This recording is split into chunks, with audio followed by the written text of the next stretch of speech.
Good evening, everyone. I'm very impressed, given the plethora of entertainment that you have, optional entertainment that you have this evening, that you've come to listen to this discussion. And I'm assuming in the course of our hour and a half that we're together, we'll find out why.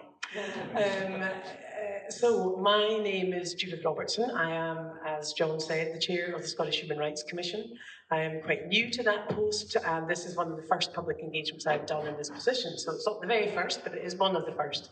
And you're going to have to give me a certain leeway in relation to my remit and understanding. However, you actually have a fantastic and very knowledgeable panel of speakers this evening, and I'm absolutely sure it will be a really stimulating conversation. The focus of the conversation is our prisons in Scotland today. Are they fit for purpose? Are they doing, well, what are they doing? Are they doing the job we want them to do? Are we doing the job the state wants them to do? Are they doing the job that the Daily Mail wants them to do? Which job are they doing, on whose terms, and for whom? I suppose that's really the questions that we're seeking some answers for this evening. And I want to just briefly set that in the context of the international discussion, debate, dialogue, law, in fact, around the right of people to become prisoners, and the rights of society in relation to making those kind of decisions. There's a complex, multivariate, massive body of international insight and experience and law to draw on when making decisions and about the treatment of people within prisons around the world. And if there are students of human rights in the room, you'll know better than I how much commonality there are in the issues facing both states in terms of actually managing and establishing prisons, and the experience of prisoners within those settings. So it's a remarkable kind of conversation. Nelson Mandela, a man himself who was in prison for 27 years, said we can judge the health of a nation on how it treats some of the most vulnerable people, and those are people who are in prison. And really, in terms of the state's ability to remove rights from people, where they can do that in many respects, if they choose to, most successfully, is behind the walls of a prison, where the evidence for what they're actually doing is difficult to see. And the voices of those who might be experiencing some of those abuses is seldom heard. So there's an international context for this conversation which is long-standing, very strong. There's a body of law which has held states to account over the years for their practices in relation to holding people in detention. And much of that really, I would say, gives testament to our capacity as human beings, both for compassion and for the worst excesses of behaviour. So in this conversation, I am sure we will probably, if not from the audience, from our panellists, be on both sides of that dialogue. There's various things I can draw to your attention. I'm not going to do that just now. I may take the chance to do it later. But first of all, I'd like to just briefly introduce you to our panel, in fact. On my left, we have Andrew McLellan. Andrew is the former Chief Inspector of Prisons in Scotland. I think he finished that role, what, 5 years ago, Andrew? Did I pick that up correctly? 7 years. 7 years ago. So his experience is of that period. Now, a question we may have for this evening is, what has changed? Indeed anything, and if yes, how much? So we'll get evidence of a kind of a perspective, a recent historical perspective on where things are at within prisons in Scotland. On my immediate right is Lesley McAra. Lesley is Professor of Criminology at the University of Edinburgh. Has spent, I think, many years studying practice, policy, and how those two things interact to benefit or not people in the care of the prison service in Scotland today and historically. And I know from previous experience of Lesley's presentations, you won't be bored. That's a compliment.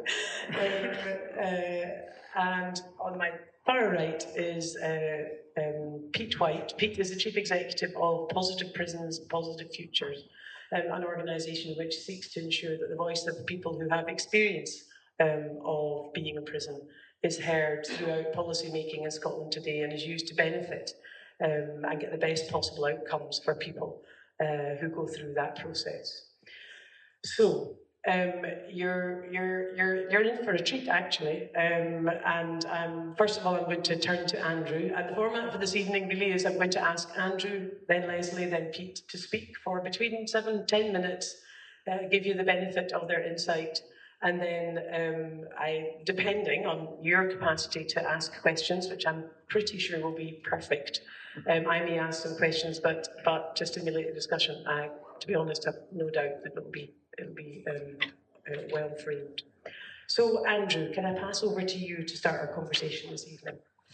Can I begin by asking Pete to fill up my glass, because I haven't started, I've really finished because Prof haven't sipped.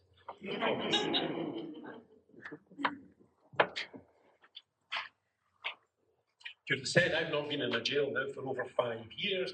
I used to get boiling mad when I was in jails every day, and people who were never in a prison were quite happy to tell me what prisons were really like. So I'm going to deflect my answer about what the state of Scottish prisons is today to answer the question, what is the state of radio phone-in programmes about prisons in Scotland today?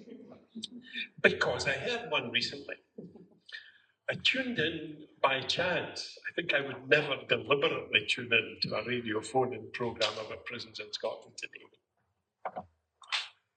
And what depressed me was not just that it seemed to be exactly the same people who were phoning into radio phone-in programmes when I was the Chief Inspector of Prisons and having to answer them on the radio, but that they were saying exactly the same things. So whatever has happened inside jails in the last 7 years, not much of it seems to have happened in the public consciousness or outside.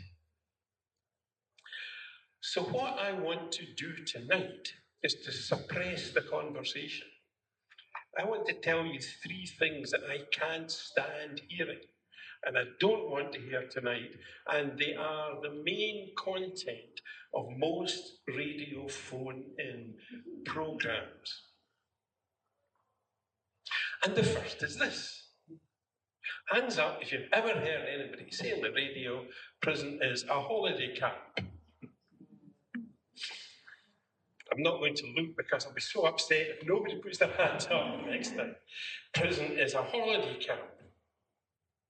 There are actually sillier things that people do say about imprisonment. I'll come to them later. But prison as a holiday camp is pretty high up among a list of silly things that people say about prisons. People pay money to go to holiday camps. When did you last hear of somebody paying money to go to Saughton? Of course, people sometimes do want to go to prison for a variety of very sad reasons, to do with protection, to do with fear, to do with where they are in their issues about drugs. But nobody ever wants to go to prison because it's a holiday camp. Of course, as I began by saying, nearly everybody who says prisons are a holiday camp has never been in jail. And since I've never been in a holiday camp, I'm going to be careful about what I make of that judgment. But when I was inspecting prisons, I used to try to take with me always somebody who had never been in a prison before. And they always said the same 2 things. One, it feels much safer than I expected. And second, it is much more bleak. Bleak it is. When people come back from holiday, they feel relaxed, invigorated, happy. Over and over again, when people come back from prison, they feel frightened, inadequate, angry, alone. Maybe you have been on a holiday when you've come back feeling frustrated and angry, but that's not the general pattern of the holiday experience. People come out of prison with no family to go to, with nowhere to stay, with no job to go to, or with a drug problem they know is ruining their lives. How dare people say it's a holiday camp? Even sillier is to call it a thought is to be too flattering. But even sillier is, if you can't do the time, you shouldn't do the crime. How's that for something which sounds as if it means something, but is absolutely vacuous? Nobody should do the crime. Whether you can do the time or not, you shouldn't do the crime. That seems to me to be so self-evident, to make the qualification as though committing crimes was a kind of rational process in which people thought, now, what are the odds of my being caught? What are the chances that I'll go to jail? That's not how it works. People get caught up in maelstroms of personal turmoil. People get caught up in bad company. People are in the pursuit of addictive behaviours they have. People often commit crimes because they're terrified by somebody else. Very seldom do people sit and think, now I wonder if I should commit this crime or not.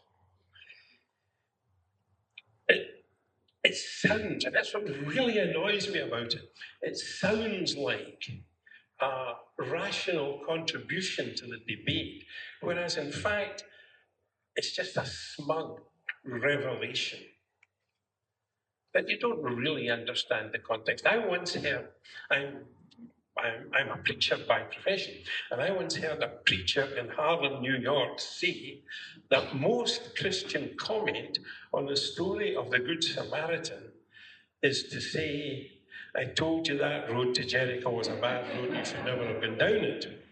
And that's exactly what, if you can't do the time, you shouldn't do the crime is. But the third comment, and I promise this is my last, Judith, I still got a minute left. My third comment, which, if you ever meet me in the street and want to see me explode with fury, then it's this. Because you care about prisoners, it's obvious you don't care about victims. Hands up if you've seen that, read that, heard that, if that is not strange to you. And it's absolute bosh. It's a really silly thing to say. In fact, it's a rude thing to say because the people who say it have no idea how much the people they're talking to care about victims.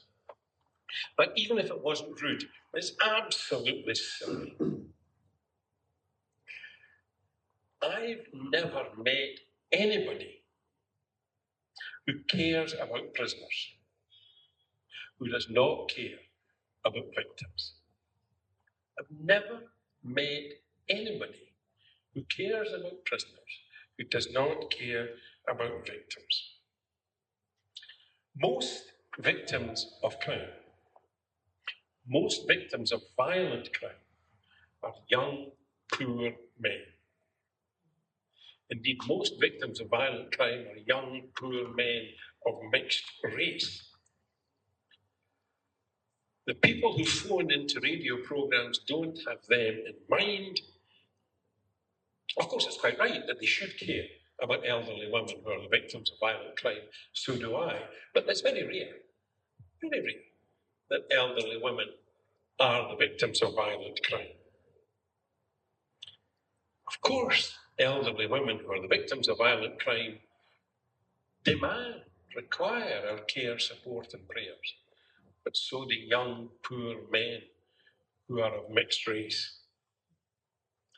Indeed, I now get quite aggressive And when people say to me, if you care about prisoners, it means you don't care about the victims of crime. And I always say to them, when did you last put your hand in your pocket for the sake of victims of crime? Because what we do with our money is as sure as possible sign of what we believe.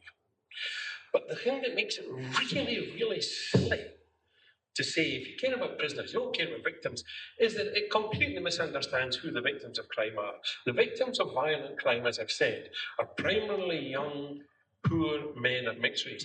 But the victims of crime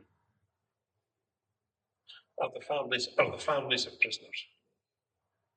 The victims of crime are the taxpayers who bear the cost of imprisonment.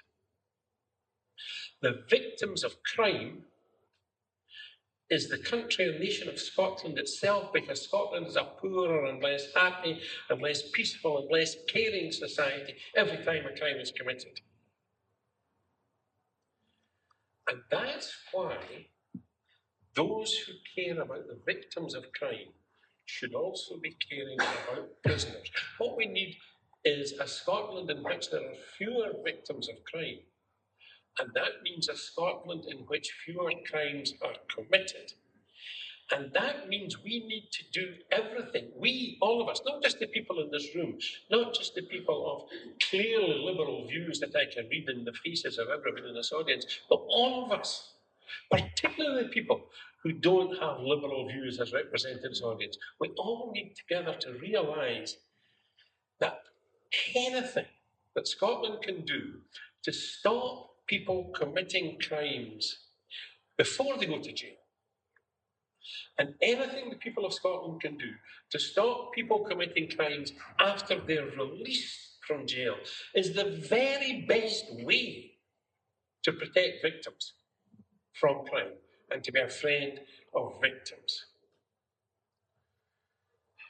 If people just shut up about saying, if you're caring about prisoners, you're not caring about victims, and realised that by moving prisoners into a life profitable, contributing to society, we're making Scotland a country in which victims are fewer and better supported. And that benefits us all. A safer Scotland is a better Scotland.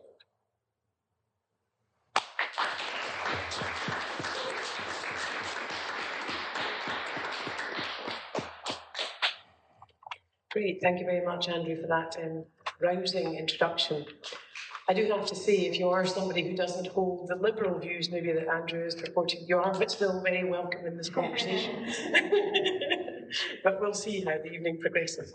I'd now like to move on to introduce Lesley McAra, as I say, Professor of Criminology from Edinburgh University, whom, if my previous experience is anything to go by, will give you a very good overview of situations today. Thank you. Situations today, okay, but I actually do want to go back a bit historically. One of the things I want to begin with is that Scotland has many very great things about its justice system. It's got very many beautiful things about its criminal justice system. We have the children's hearing system, of which we should all be enormously proud. Sorry, a bit more sorry. The children's hearing system, for which we should be enormously proud. We have the Scottish Human Rights Commission. We have human rights installed within the Scotland Act. These are all things that are absolutely vital to a civilised society. So those are really great things about Scotland. But we also have some very disgraceful things about Scotland in terms of justice. And those disgraceful things are, first of all, the age of criminal responsibility in Scotland, which, although it might move up to 12, might creep up to 12, it still is 8, one of the lowest in the world, and it is a huge international embarrassment that it is so low. And also we have abnormally high imprisonment rates. We have got one of the highest imprisonment rates across EU countries. And we do not have much higher crime rates than other EU countries. And that's the thing that I really want to interrogate this evening, is why is it, in the context of many different governments trying to tackle the problem of imprisonment, that we actually, until very recently, have had a growing imprisonment population. Now, for me, reviewing policy over the last 20, 30, 40, 50 years. It's one of my research habits, is to review policy. One of the things that's very clear to me is that we go through cycles in which suddenly a minister in government thinks we have far too high imprisonment rates, we must do something about this. What we must do is have better community sentences. We must have more robust community sentences, sentences which sentencers will have confidence in, and therefore we will reduce imprisonment rates that kind of way. And we have this coming around once every roughly 25 years, and still we don't seem to be able to crack the problem. When I started my career, I worked as a researcher in government, and Malcolm Rifkin was the then Secretary of State for Scotland. And in 1988, which shows my age a little bit, he said in a lecture, whilst the use of imprisonment may be inescapable when dealing with violent offenders, we must question to what extent short sentences of imprisonment are an appropriate means of dealing with offenders. Prisons are expensive to run and do not provide the ideal environment in which to teach an offender how to live a normal and law-abiding life, to work at a job or maintain a family. Perhaps some of these offenders could be dealt with by a community-based disposal without posing any undue risk, a robust community-based disposal in view of the circumstances of the crime. Now we come forward to 2015, that was 1988. In 2015, Michael Matheson, who is the current Cabinet Secretary for Justice, said in his Apex lecture, short-term prison sentences simply do not work in terms of rehabilitating offenders. They disrupt families and communities and greatly affect employment opportunities. I think we've heard this before. That is why my vision, in which one reflects the values of a modern and progressive nation, in which the prison, in particular short-term imprisonment, is used less frequently as a disposal, and where there is a stronger emphasis on robust community sentences. So we come full circle. We seem to do this once every 25 years, and somehow the policies that are put in place never seem to work. If you look at imprisonment figures, until the last few years, we have had a steadily rising imprisonment rate. It just goes up and up and up and up. And in the period immediately after Malcolm Rifkin's announcement and the new policy put in place, we found that short-term sentences of imprisonment, instead of going down, went up quite dramatically. And at the same time, things like fines and community-based sentences, instead of actually increasing as alternatives to custody, they kind of went down. So there was almost an immediate opposite reaction to the one that government wanted. Now, why is it that government, when they're trying to do something like get imprisonment rates down, why is it that they always fail? Well, one of the problems, it seems to me, is that when governments are trying to effect change, their first reaction is to look at institutions, and their first gut reaction is to build more institutions, build more prisons, or certainly build more institutions in criminal justice.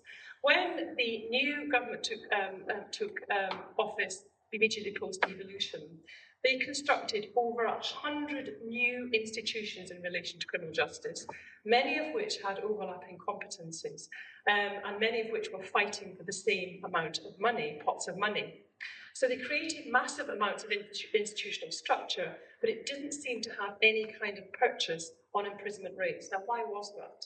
Well, the reason is because they're not tackling institutional decision-making practices, so actually the cultures of institutions, the things that people are doing in their day-to-day practices, the culture of the police, and the culture in particular of sentencers. It is sentencers who are the ones who are absolutely crucial in terms of reductions in imprisonment rates. If we want to send fewer people to prison, sentencers have to stop sending them to prison. So that's one of the reasons why we have not managed to reduce our imprisonment rates till very recently, is because sentencers, the police and the sentencers have not changed their decision-making practices. And who is it in Scotland that we're actually punishing? Who is it in Scotland that we are sending to prison? Well, in Scotland, this is another disgraceful thing about Scotland, and actually many other countries. We are punishing the poor. We are punishing the poor. I run a longitudinal study along with Susan McVie, which has been running for 18 years now. We've been following a cohort of 4,300 young people. And they're now aged nearly 30, so we've been following them since about age 12. And what we found in our study is no matter what the policy, the overarching policy is, the government policy changes from time to time. We've actually had 3 different phases of policy over the last 30 years.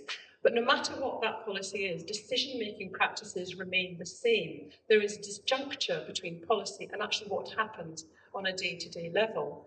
And so what the police and what sentences seem to do in terms of the decision-making is that they focus their attention on the most poor, the most dispossessed, and those who become known to them, the usual suspects. The criminal justice system, in effect, curates its own client group. And the consequences for the people who get caught up in criminal justice is it entrenches them in poverty. So from our research, what we found is that those young people who end up not in education, employment and training, the NEETs, at age 18, you're 3 times more likely to end up NEET. The best predictor of being NEET is if you've actually had contact with the children's hearing system or a conviction in the criminal justice system. So criminal justice contacts, instead of actually lifting people out of poverty, supporting them into law-abiding lives, actually it's just leading them further into poverty and further entrenching them in poverty. And we also know from our study that one of the greatest risks of being involved in violence is poverty. So we have a virtuous circle or an unvirtuous circle here, where poverty begets criminal justice contacts beget poverty, poverty begets violence, violence begets poverty, poverty begets criminal justice contacts, and we cannot break free of that. To break free of that, we need to look at the institutional cultures of sentences and the police. And I want to just finish with a quote, another quote, which I've got, which came actually from The Guardian in 1944. So this is quite a long time ago now. And this is somebody who was writing about what to do about delinquent boys and girls. And it says, what these delinquent boys and girls really need is to be lapped around with love. What each of them really most needs is a friend. Today we have our theories and our psychologies, our plans and movements, even our clubs and youth centres. But have we the men and women who will give themselves unreservedly to the service of the boys and girls who need them most? This is the key sentence here. It's the worker of a youth centre and not the furniture that matters. Government should stop moving around the furniture and focus on people.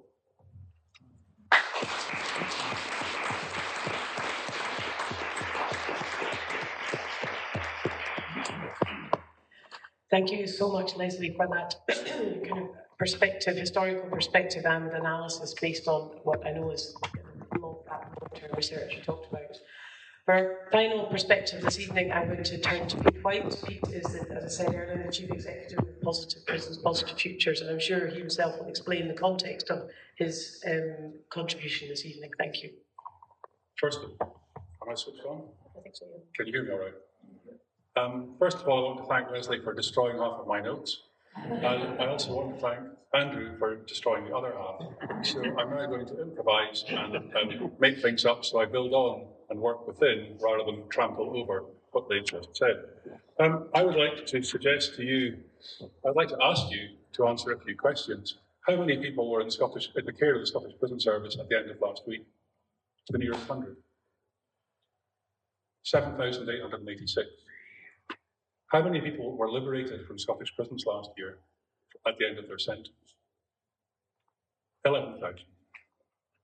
How many were released from remand from Scottish prisons last year? Come on, give it a go. 8,000. 8,000. So there are 19,000 releases from Scottish prisons, yet the prison population stays the same at 7,500, 7,800. There's something in there which is more complex than rocket science, far more complex than rocket science. Rocket science is empirical. It can be worked out by very clever people with big machines and who blow things up a lot, throw them into the sky, and then launch them off into space. That is actually far more predictable, far more controllable than it is to control the prison population in Scotland and many other countries too. And I think it's where we come down to the thing about our prisons fit for purpose. Locking somebody up and sending them there for a short period of time might, in some cases, provide them with some kind of refuge and safe haven. Might be a place where they get a warm place to sleep, where they get food and access to hot water for the first time reliably in a long time. It can actually feel good to be safe in prison, in spite of the fact you've lost your liberty, in spite of the fact you have to eat the prison food, and in spite of the fact you have to wear the prison clothes. And I think it's important then to recognise that the money that goes into all of this is enormous. The cost of keeping somebody in prison in Scotland is to the nearest thousand? Any ideas? Yeah, between 35 and 40,000 pounds. Now, if we were to give that person a job and pay them 25,000 pounds a year, that would be, with tax on top of it, maybe about 28, 29,000 pounds, and they'd be contributing 4,000 pounds a year to the Exchequer, rather than draining 35 to 40,000 pounds to no change in their lives. When people are looked after in prison, they're not given much chance to determine what they do. They don't get much chance, apart from choosing which one of the prison sweatshirts they're going to wear, as long as they're the right colour, and which part of the prison menu they're going to choose, out of the choice of maybe 2 or 3 choices they get for each meal. That's only for the evening meal. Breakfast is always the same. But I think that the difficulty there is that people are deprived of the capacity of using their self-critical faculties to make decisions for themselves. You're not allowed to have cash. You're not allowed to have a phone. Well, most of them aren't anyway. But you can use the local prison phone call system, which comes off at an extortionate rate of money compared to that of an ordinary public phone, to phone friends and family, to be greeted by a message which says, "This call is coming from a Scottish prison. If you don't want to receive it, please hang up now." Which is hardly a great way of making contact with the people who might actually be of some help to you when you come out, by understanding where you are and how you're feeling and what you might want to talk about. Prison visiting has improved enormously in the last few years. It would have been hard for it to get much worse, but it's now good to see how an attempt is being made to make sure that people visiting people inside prison are given the chance to be welcomed as human beings, not as the allies and supporters of people who've committed crimes. Families and friends visiting prison have so often been treated like potential prisoners, rather than people looking to be kind to people who have broken the law and been punished for it. Lesley's absolutely right that the ways in which people are sentenced and punished has nothing to do with what the outcomes will be for the individual. It's to do with what it feels like for the person on the bench to say they've done it and not set a precedent that might loosen up some other punishment for somebody else elsewhere. The fact that someone can go to prison for a short period of time is usually long enough for them to be led to believe they have to give up their tenancy if they have one. It's quite often long enough to make sure their family breaks up. It's quite often long enough to make sure that if they had a job at the beginning, which is not very likely, that they're going to lose it. And so they go in with not very much, you come out with a lot less. The process of going into prison, as I can speak to from personal experience, is far from pleasant. The process of leaving prison is scarier. Inside prison, when you move around, you always move around under controlled circumstances. You know which part of the route is going with you and which part is going in the other direction. And you never get a chance to stop and have conversations. There are no surprises, or very few of them, certainly. When you walk out of prison and walk down the street in your hometown, you have no idea who's going to come at you. Some people might cross the road to say hello. Others will cross the road to avoid you.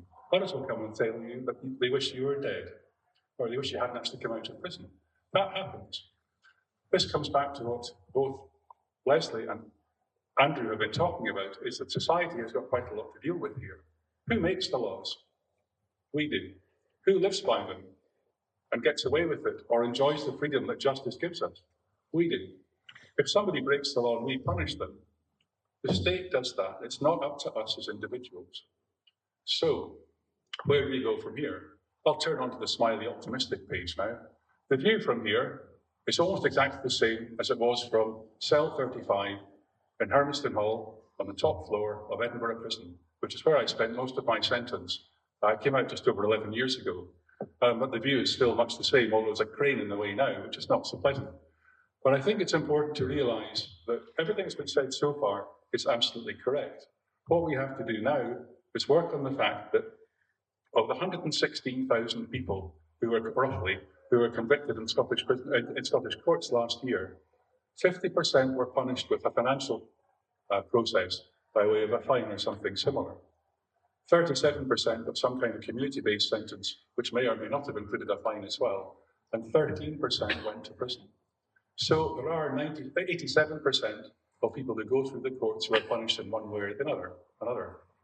Lesley is correct. That's a bit rich coming from me. Lesley's always correct. But the proportion of people in Scottish prisons who come and go in that turnover of short sentences, those who are punished by fines and those who are punished by community sentences, all go back to the same poor areas. And if we're going to do something about this, yes, we need to microwave and reprogram the brains of the judiciary, but in a nice way, of course. We need to encourage them to see things differently, because they are the ones who are the greatest obstacle to change. But we also need to look at what we can do as a society to not deliver things at communities or to communities, but find out from the poor communities, what is it they need? What do they dream? What would they like? And what would they work towards? The idea of participation in the judicial system is hilarious, but in the justice system, it's something that's being built in now. Over the last 2.5 years, that's one of these cyclical changes that Lesley has mentioned. Community justice in Scotland is being redesigned again. But this time, for the last 2.5 years, people who have been subject to punishment have participated in the process of the ways in which that process is being designed. It may not be brilliant, but at least we've had a part in it, which means we've got a responsibility to play in helping things to get better. Everybody has a part to play. So when you leave here, remember that, here's another number for you. What percentage of the adult male population has at least one conviction? 20%. Sorry? 20. Any advance of 20? 50? A little bit high, 38%. 38% of the adult male population have at least one conviction. Many of them, perhaps most of them, were collected or convicted when they were young. The percentage of adult women with at least one conviction? 9. Close, there you go. So the women amongst you, you can be proud of that. The men amongst us, we can be proud of that too, because they move on quite well. And that 38% are not all pilloried. Many people make it back to become recognised as citizens. As a charity, what we seek to do is exactly that, is to establish the recognition of people with convictions as citizens, not ex-prisoners, not ex-offenders, but people. So on that merry note, I think prisons could be fit for purpose if there were far fewer people in there. Prisons could be fit for purpose if they provided the right proportions of places for people to work and go to education. It could be fit for purpose if the people who look after prisoners were trained in the ideas of kindness and empathy, and also if they were given the capacity and authority to listen and respond to individual prisoners' needs. I think I've gone over my time now. Thing is, if I was in a prison sentence, they have to kick me out at the last minute, and I've gone on too long. Sorry, goodbye.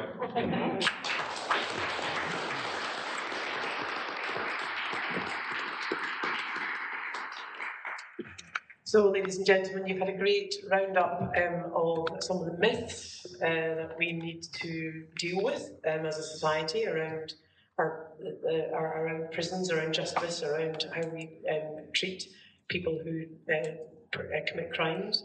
A perspective, a historical perspective on how policy has all the right intentions, some really good insights, and fails dismally, actually, to deliver on those insights over many decades. And finally, some of the progress that maybe has been made, particularly from the perspective of the Human Rights Commission in the participation of people with lived experience in developing policy. That's a key aspect of a rights-based approach. And one that has to be said within a prison setting is difficult to achieve, and one based on the experience of people who have been in prison is really encouraging to hear that that kind of knowledge and insight is playing a role. Whether it achieves the breakthrough that Lesley is clear that we need, I suppose in this instance time will tell. So we have a good amount of time now, we have about 45 minutes before we have to finish this session. I'm being very interested to hear from you if you have questions or comments or contributions to the debate. Excellent, first hand up over there, I'll come to you in just a minute. We don't have a mic for everybody in the room, or a roving mic, so speak up. If people can't hear, I will repeat the question so that everybody in the back around the room can hear it. because that's the rule for this evening. So, do you want to go first? Okay, I will speak. Okay, I think my voice is quite loud anyway, so I think that's fine.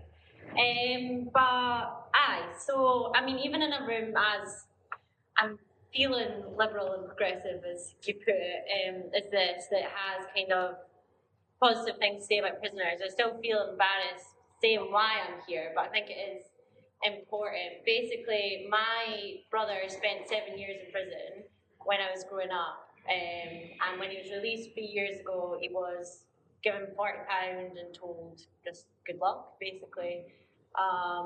Back to the same area we came from, where his addiction started, back to the same area where the crime started, where the fight's gone on, unable to get a job for 3 years, unemployed largely, in precarious low-paid work, couldn't really function for his family, couldn't, fund his family at all, and 3 years later, guess where he's back? So, yeah, we're basically living the experience of basically what all the panelists have said tonight, the cycle that the prison system puts everyone into. I'm actually part of a project run by Vox Luminous, KIN project, where like a group of 16 to 25-year-olds that have all experienced family imprisonment, and we make media and arts on our experience to kind of highlight some issues that's been shown. Largely all of us had to see our family members getting taken away when they were arrested and taken to prison. Many people in the group have experienced mental health issues as what we can see as a direct result of the trauma that they've experienced witnessing this growing up. And yet, when we try and create change in this and talk to people about this, outside the comforts of a progressive room like this, we are just seen as the children and siblings of scum, of criminals who don't deserve any better. And I'm starting to think that maybe us as families won't actually have a chance to be treated like citizens until our family members are treated like human beings. And I just wonder what the panel think it will take for society to have what I think is really needed as a radical change in how we view prisoners, which would ultimately change everything to do with the policy surrounding it, when we see them as human beings, when we see them as people that are deserving of dignity and respect. One thing that I think could be cool is if we questioned whether giving prisoners the right to vote would be something, but I'd like to hear what the panel would think on what would be a way to change people's perceptions on prisoners altogether. So, yeah. So there's no way I can repeat all that. Is there anybody who did struggle to hear? No. Okay, great. Who would like to come back on that? Andrew. To be honest, my sense is all of you have got something useful to say, so Andrew, do start. First, Vox Luminous is a terrific thing, and you should be very proud that you are part of the good work that Vox Luminous does. Secondly, it is terrible that there still needs to be, after all the years of wonderful work done by the voluntary organisation Families Outside, which does wonderful work, it is terrible that its need to exist is as strong as ever. Because however much support is given, nobody hears the sort of things that you're saying. Yeah, on the issue of prisoners voting, I think prisoners should have the vote, and we can happily have a discussion about that later. I'm happy to do that, but I want to say something more important than that. You said that we need to change the way we think about prisoners. I had the opportunity to work with 3 different justice secretaries of 3 different parties. And my sense was, Lesley will know much more about this than I do, but my sense was that it was quite difficult to put a piece of paper between what each of them really wanted for prisoners. But one of them sticks in my mind because of a good thing he said. Kenny McCaskill said, and he's absolutely right, prisoners are not them, they are us. We need to recover a sense that when prisoners are lost as your brother and your friends have been lost to society, that we're all the worse for that. We need to recover a sense that just as when somebody we originally don't care about is damaged, so when somebody we don't know and care about is damaged, that matters to us. There are, of course, prudential elements for seeking to prevent the kind of horrible stuff that has happened to your brother. I mean, there are prudential arguments about saving money, which, Peter, it's very expensive for people to keep going through in that cycle. But we need to learn that prisoners are not them, and ex-prisoners are us. We are Scotland. We belong together. And that means, most of all, the weakest and the lost belong with us all. Can I also just reiterate the thing about Boston, which was just amazing, fantastic, and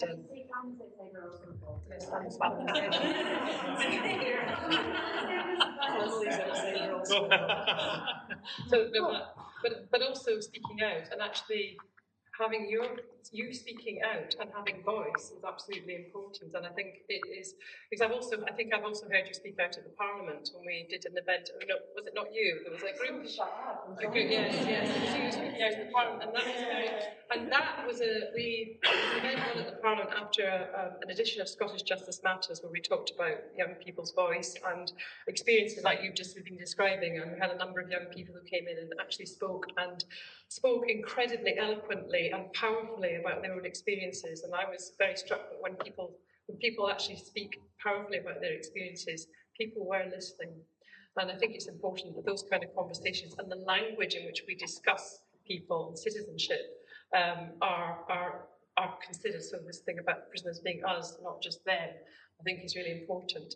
But I want to make, and I also completely believe in prisoners voting. I'm absolutely in favour of that, because people go to prison as their punishment, but they are locked up during the day as the punishment, but they're not there for punishment. And if we can ensure that people have a sense of citizenship and belonging and inclusion, that's actually the fundamental way in which people will actually stop offending. That offending, and a lot of offending is caught up with feelings of exclusion, loss of status, loss of identity, and no kind of stake in society and feeling outsiders. So I think that's really important. I also want to say something a little bit more about employment, though, and the kind of conditions in which people return and come out of prison, because I think there's some really, if people come out of prison and want to reintegrate them into society, then they need to have a job. They need to have money, they need to have somewhere decent to live, they need to have some clothes. And particularly for young people who go into prison age 16, say, coming out age 21, young men go through a massive growth spurt over that period. And they're not going to fit the clothes that were there before, so they need a proper clothing, or really proper clothing round. So currently, people come out of Parliament and they get their a grant for £55, the Liberation Grant. That's going to last them a month on £55. £55 for a month, and then they'll eventually get universal credit if they don't have a job. But that universal credit will not come for this first month, and then it comes in a massive big lump sum. So it's not done in a way that actually is conducive to supporting that young person leaving prison. And also the variation of services across Scotland to support young people leaving prison is very variable, and there are lots of different agencies that people who are supporting young people out of prison have to contact. There are very few areas that have a liaison person where someone can go from the prison to create a package of support. There are all sorts of small practical things that we could do that actually would enhance the citizenship of people when they come out of prison that we're simply not doing. So I think those are things that need attention. But more importantly than ever, actually, is what we need to do is send fewer of them to prison in the first place and find ways that if they get into trouble with the law, they come into conflict with the law, that we find better ways of dealing with them. Now, one of the good things about Scotland at the moment, and one of the things that is possibly changing, is that we have the whole system approach for young people who come into conflict with the law. And one of the ideas of this is to try and divert young people away from formal measures to constructive activities or services and support, early and effective intervention when needed, rather than sucking them into formal systems. And that has had, in the short term, a very large impact on the number of young people that are actually going to prison, so that the reduction of the Parliament population has reduced massively over the last few years. And that can only be a good thing. And I think if we can find more ways of dealing with people outside prison settings in ways that enhance their citizenship, then some of those things, the experiences that your brothers had, that your family has had, I hope would diminish. So I think those are things I would like to see. First of all, I'm sorry to hear about what's happened to your brother, and I think, and to everybody else associated with him, and it shouldn't be like that. There are a few things that are changing in the right direction, but never enough, never fast enough. First of all, in the last few years, the prison service have been able to appoint what are called through care support officers. And these are prison officers who are empowered to work outside the gate and the wall of the prison, to establish relationships with people while they're still in the prison, and then to continue those relationships if the person being released wishes them to carry on outside that. Although the length of sentence that your brother had in the first instance, he should have had statutory care and support, and not something that was his choice to take on board. Secondly, people in prison at the moment generally can't open bank accounts to make sure that instead of their money being put into their pocket in terms of cash, it can be paid into a bank account.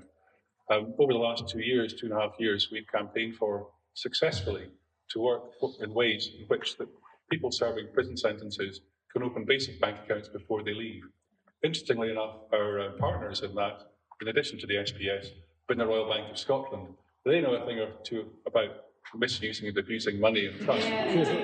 But at least now they've got to the stage where they're piloting this process in Edinburgh prison. But one of the things that comes across in all of this is institutional resistance to change that might see lives improved. And we've talked about judicial institutional resistance. It's also been the case that the SPS headquarters are very risk averse, largely because of the likes of the Daily Mail and others. And we got this process with the bank accounts into SPS headquarters 18 months ago, and there it got stuck. In February earlier this year, I was given a telephone call on a Tuesday morning to ask if I wished to meet the Cabinet Secretary for Justice in 48 hours' time. And I said yes. Whatever I was going to do, I was going to take that opportunity. I was then asked what I'd like to talk about, and I rattled off a list of 10 things, said, please cut it down to 4. You've only got an hour. And so the top of the list was, why is the process of prisoners applying for bank accounts stuck inside SPS headquarters? Within half an hour, I had a very colourfully toned phone call from SPS headquarters asking me why I'd gone to the Cabinet Secretary about this. And I said, well, because you weren't doing it. And so now, 48 hours later, when I met Michael Matheson, he said, I can now promise that the pilot study will start in Edinburgh prison on the 1st of July. And so that's one little step there as well. It's also the case that before we became registered as a charity, we were asked if we would help the government find out what it is that people who've been subject to punishment felt about the Reducing Reoffending programme. And we were asked to set up and facilitate workshops to bring men and women who've been punished together with the policy officers and advisors of the Justice Division in workshops that we facilitated. The one thing that happened in these workshops 100% consistently was that every member from the government's team was in tears. They had no idea what the real lives were like when they met the real people and had conversations with the real people.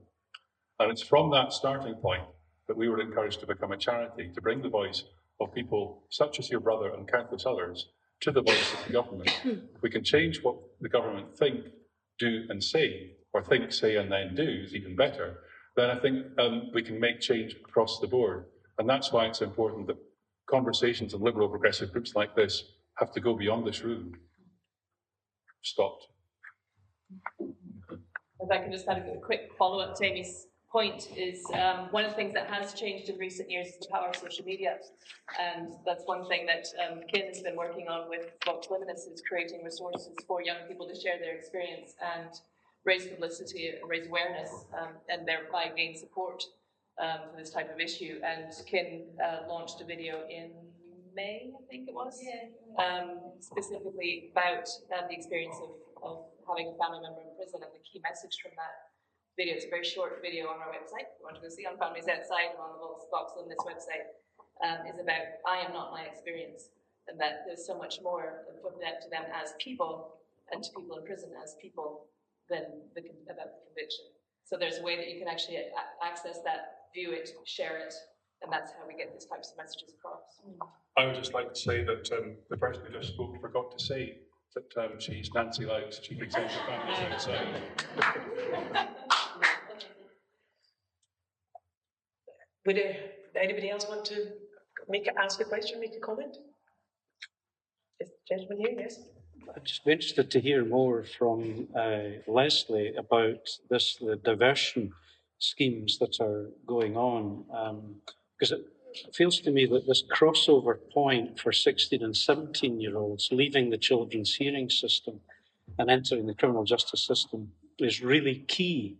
I remember about 25 years ago, I was involved in a bit of research in Dumbarton and discovered to my amazement that a huge proportion of the short custodial sentences in that sheriff court were generated from a very small number of repeat offenders, young people, 16 and 17-year-olds. They all had care backgrounds. They all had been in the children's hearing system. And in fact, we set up a project to work with that group and learned a lot from that. But one of the things that bedevilled us was that the funding for that was it was voluntary sector. It was 3 years. And we'd no sooner, got some experience and were beginning to build up the techniques than the project had to close. So I just wonder how, I suppose, serious the Scottish Government's commitment is to that particular age group, because that transition seems so key. No, it's absolutely key. And actually what's interesting is how often that kind of sudden stop in a change of system and a funding barrier, there are funding barriers that come with these transitions, actually mean that some people who did have experience of very high quality care are suddenly in a gap and they're not actually supported.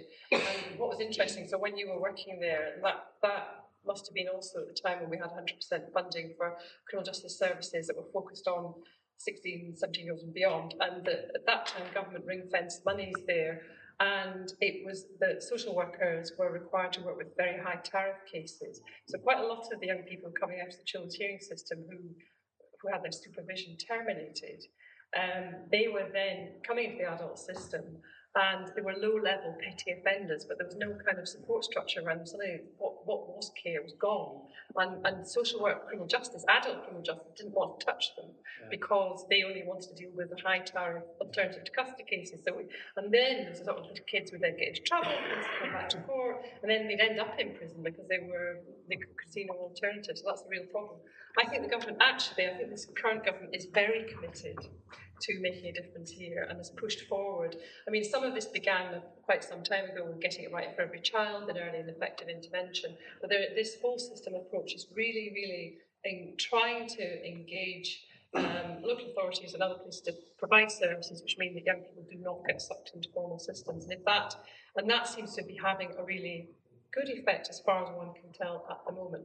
But we have to sustain that, and that has to be sustained. And the anxiety will be that these things, because they are so much caught up with governments, when the politics and when governments want to appear strong and authoritarian and having authority, they often turn to criminal justice as a way of doing that. So it's a fragile thing, and I think it's incumbent on researchers to look at this and see what the evidence is, to see whether it's working, and I think it is working, to use the research evidence to kind of find the basis for continuing. It's both a moral imperative, but also it's actually a research evidence imperative as well.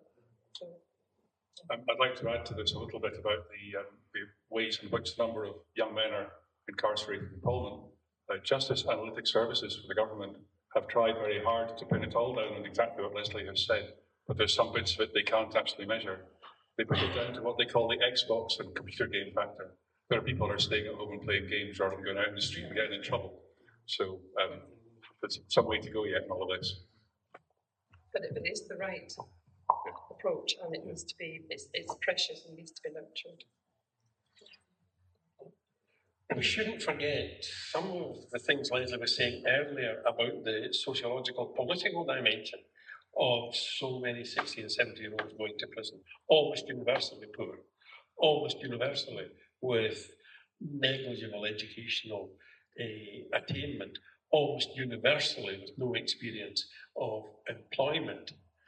And it's not enough to devise a prison system which keeps people from offending while they're in prison, but it's these issues which need more kind of change than a justice system can offer. The present government has said that equality is its primary objective. The victims of inequality are the very people we're talking about just now.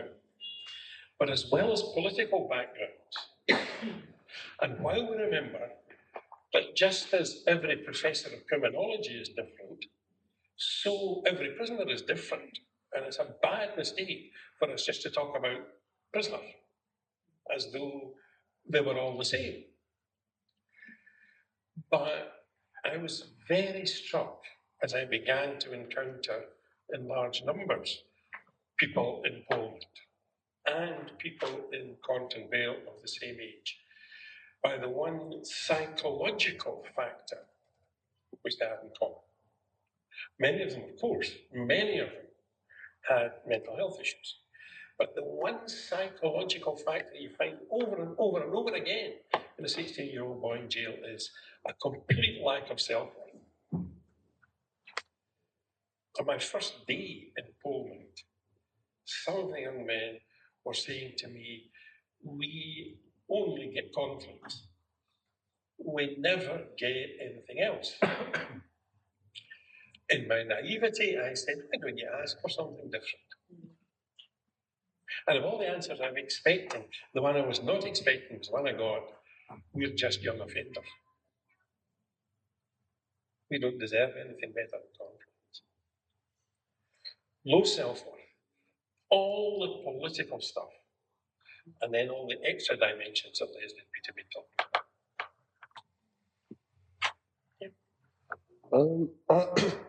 I'd like to, well, first say thanks very much. It's very important to be able to hear these perspectives.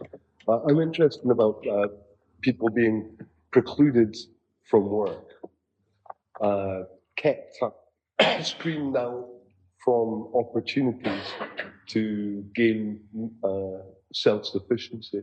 So not only are we coming into a time where people and industries are expecting more and more formal qualifications, but we're also finding that particularly corporate companies are doing police checks for the most basic of things, like mopping kitchen floors. And agencies will identify somebody who's had a conviction and move them out of that opportunity. I know that Lord Dyson made a ruling on this, saying it's against human rights, I believe. But how is this going to be enforced? Because particularly people who have come out of the judicial system are pushed to the peripheries of society. So please. Yeah. Can I answer? This is something I feel really deeply strongly about, is how criminal convictions follow you, and you can't lose the sort of stigma that goes along with having a criminal conviction that inhibits you from getting a job. And that's actually one of the reasons why it is exceptionally important that we change the age of criminal responsibility in Scotland. Young people, before 2011, any young person who admitted an offence in the children's hearing system, that counted as a conviction, and it would stay on their record until they were aged around 40. So a system in Scotland where we believe was sort of decriminalising, destigmatising, was actually in effect really stigmatising people because they stayed on their records. The law changed. I worked very closely with McLellan and also the Scottish Human Rights Commission and others to campaign to get a change in the law about this. And we made some success, but not fully.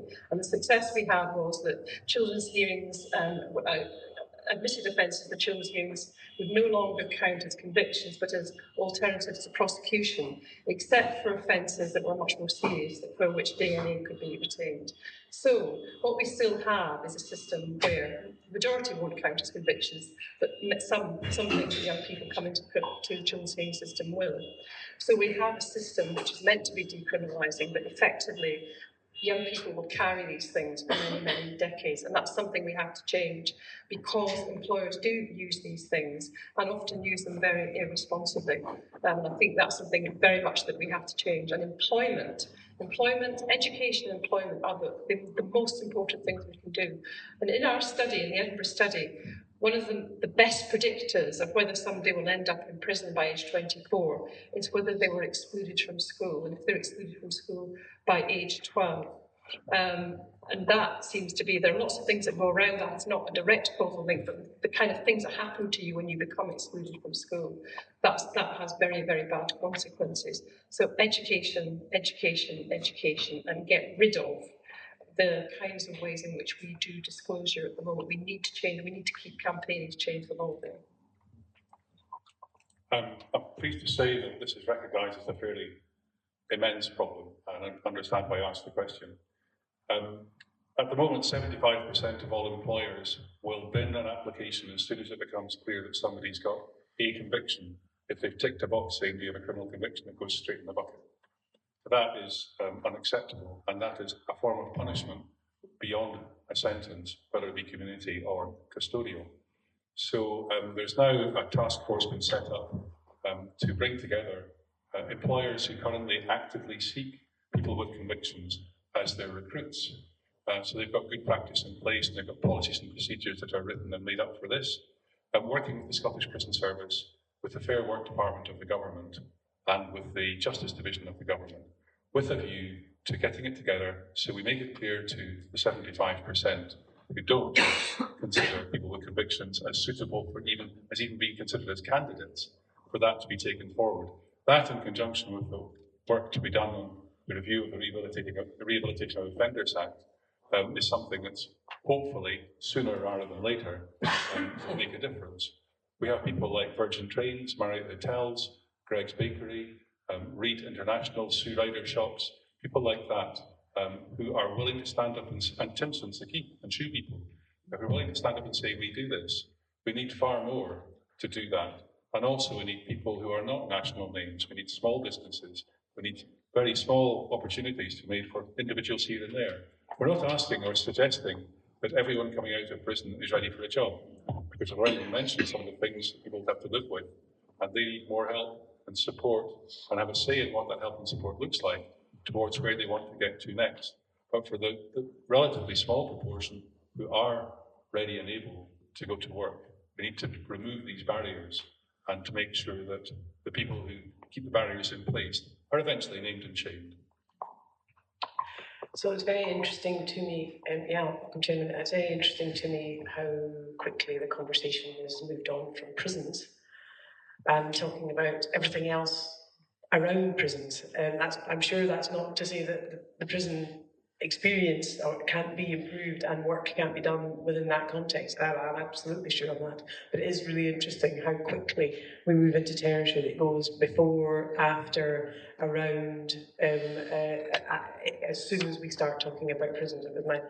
I was privileged to attend a 2-day event a couple of months ago, and which was being run by the Scottish Prison Service, and the vast bulk of the conversation I took part in was not about what was happening within prisons. So it's just very interesting to me that that's very quickly where the conversation goes, whether that be people's societal attitudes to prisons, what we do in advance of someone actually receiving a sentence, and sentencing itself, the experience at the other end of a prison sentence. This is a societal issue. It's not just about the prison experience, and I think that's very clear in this discussion. Andrew, you wanted to come in? Let me just complete that circle then, Judith. Employment is critical for people coming out of jail. It's one of the employment and housing and good health care are key high roads for staying out of jail. But so many people come out of prison, and as Pete said, a few of them are ready for employment and are turned down. The majority are not ready for employment, and we should recognise that that's because they have been failed by the prison system. The law says that prisoners must work every day. That never happens. It will occasionally happen for one day in one jail, but apart from that, it never happens. We've been talking about how bad it is for all sorts of reasons to send so many people to prison. one absolutely key destructive element of overcrowding in prisons is the access of prisoners to work and to training. So that for most prisoners, most of the time, imprisonment means lying in your bed watching Lorraine Kelly. That's a punishment. When you want to be in your work, when you want to be learning your work, when you see one or two of teachers' pets at their work, but day after day, nobody knocks on your door because there isn't nearly enough workspace and there aren't nearly enough prison officers to supervise the vast numbers of prisoners for whom the system was not designed. Can I just, okay, before we see that, I'll just comment to it. There was a gentleman in the back, and then there's two other people. Do you want to? A couple of things that the last conversation. Just how effective is education in prison for preparing people for employment and so on? And by that I mean how appropriate, how accessible is it? Those kind of things. Can you go first? Yes, sorry. But if you have a look at yesterday, or the day before yesterday, the inspection report for Pullman was published, David Strang's report, and I was involved in that inspection as a sort of lay inspector, actually invited me in to contribute. So this is all in the public domain now. One of the things I would say that is actually very potentially wonderful about Poland at the moment is that there is a big emphasis on education, that this is going to be a regime that is going to be driven by education. We're going to bring young men through and they're going to get them educated and give them opportunities and give them job opportunities, etc. And it's that, in theory, is wonderful and could be effective if there are things it connects to in the community. And many of the people who are working there are very committed to this ethos. But the one thing, if you read this report, what you see is that there is a disjuncture between the aspiration of the prison and then the people, the young men in prison, taking advantage of those opportunities. And why is that happening? Why is that happening? All sorts of reasons why this is happening. And if you look closely at this report, so you could go around the prison and visit the areas where there were the work parties and where there was the education, where there was the services and support and art and libraries, and there was hardly anybody there. And part of the reason for that is because young men are in the cells watching television and they can't get them out of the cells. And one of the reasons why they can't get them out of the cells in the morning is because they're all fast asleep because they're watching television all night. So there's a kind of simple thing there that they can't tell. I was told they couldn't turn off the television sets because the electricity, if you pull the plug of the telly, the whole lights on the wing would go out. And that was not possible. So there's a kind of design error there. So they're lying in bed all night and watching television all night. But there's also a big concern, and this is very strongly, it's one of David Strang's major points. There's a major focus in that institution on security. Now, prisons are about security and about good order, but they're also about rehabilitation and they're also about education. But they've got the balance of that slightly wrong there. And there's a big anxiety in that prison about enemy management, about the fact that all these boys are coming in and they've got enemies and they keep track of who their enemies are. And then the route through the prison has to be carefully managed so that they don't meet their enemies. And they must make sure education that they don't meet their enemies. So the whole thing, which could be really wonderful, is being inhibited by kind of a number of things. And actually, perhaps constructively, with mediation, meeting your enemies and having conversations with your enemies rather than separating your enemies might be a good way forward. So there is a potential for things to be really good, but actually the capacity of it to work at the moment is being inhibited. And there are other things that are not quite right either. So there's, if you can get enough spaces and enough effective services and people make use of them and everyone can make use of them and there are some opportunities to go to outside prison, yes, it can be effective, but there are so many barriers in the way to making this work. Edinburgh prison has a population of approximately 800. At any one time, 43 can go to the education centre. And that doesn't really work. And even on the enhanced wing, where everyone is supposed to go to work for education, there are times when people aren't allowed to go to work because, as has been pointed out, there's a shortage of staff, or a key member of staff who's the only person allowed to switch a machine on is on holiday. There's no sort of backup plan and all of that. Poland, as it is today, as Lesley indicates, is a special case because of these circumstances. Edinburgh is not. That's characteristic of all Scottish prisons. I used to be married to a teacher of home economics in Poland, and she found that one of the most fulfilling. I still am married to her, but she's no longer a teacher of home economics.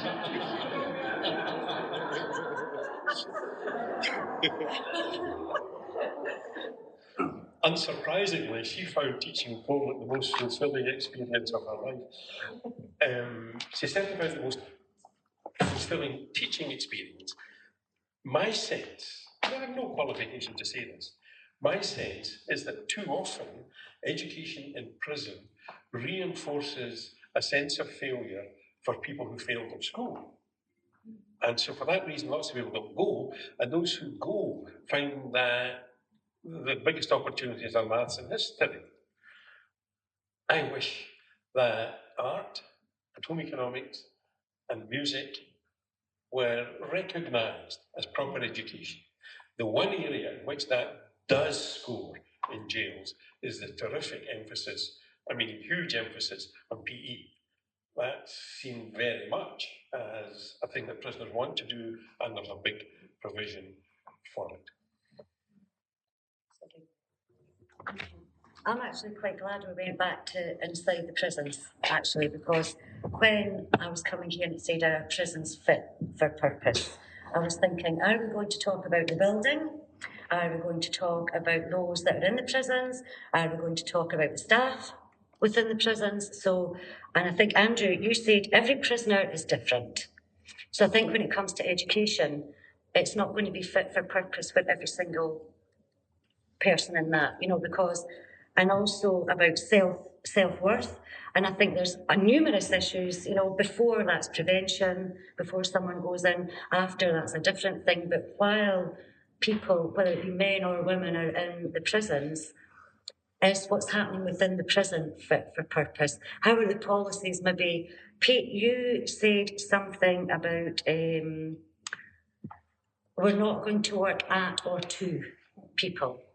And I wrote down, yes, you should work with. But that's because I've been reading the Community Empowerment Bill, and I've got that in my head.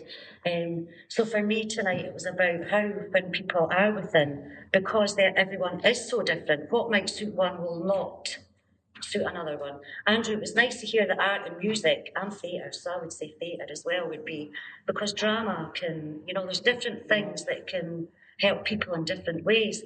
Because I think mental health came up there, the impact of family, so many different things.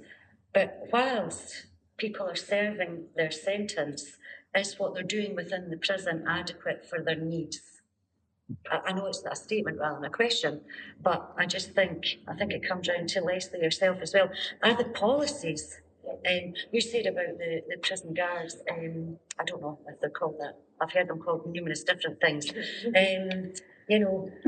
What is stopping them from being empathetic or being able to do things in a different way? Is it the policies, the procedures, or the systems that are the barrier, or what is the...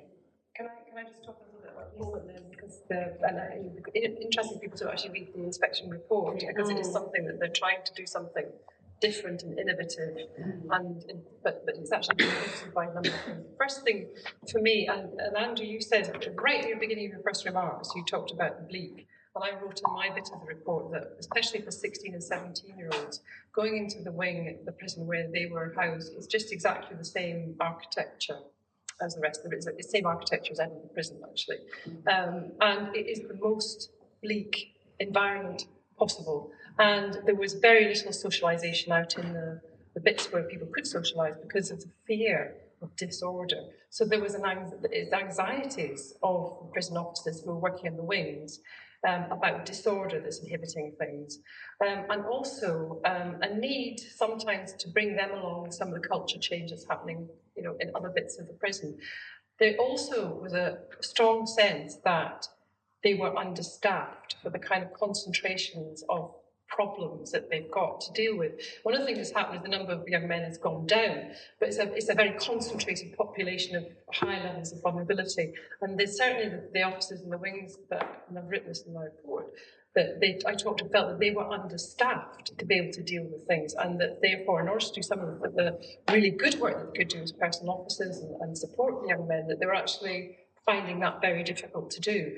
And I, just standing in the wing and observing what was going on at certain points, I could see how that was difficult for them in terms of the things that they had to do and getting the showering done in the morning, a whole set of things that have to be done. So there's an architectural issue about the space in which people are living, which is debilitating, bleak, debased environment, actually, very bleak environment. And so that's one thing that's a problem.